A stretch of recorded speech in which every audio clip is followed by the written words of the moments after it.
The web is amazing. It's changed how we learn, how we earn, and how we play. And it's helped us communicate in new ways, hold our leaders to account, and empower ourselves and our communities. But for billions around the globe, these benefits are out of reach. For many, the web is censored and their freedom of expression curtailed, while others can't afford to get online at all. And as the people most likely to benefit from the web today are already society's most privileged, the world could become even more unequal if we don't change this now. When Sir Tim Berners-Lee invented the World Wide Web in 1989, he wanted it to be for everyone, and that's why he gave it to the world for free. It's also why he set up the World Wide Web Foundation, an independent international organization fighting for the rights of web users everywhere. Our vision is digital equality, a world where everyone has the same rights and opportunities online.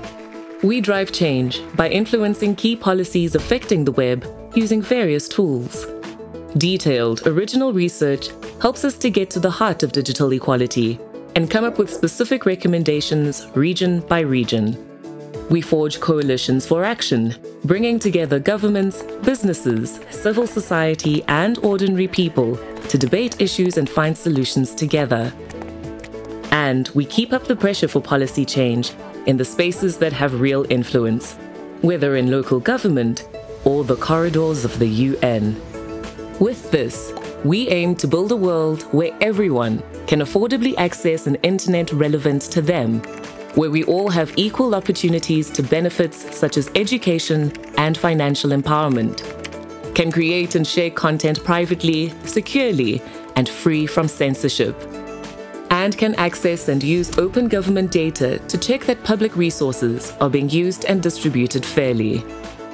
The Web Foundation has already shaped policies in dozens of countries, helping create a more equal web for a more equal world. Find out more about our work at webfoundation.org.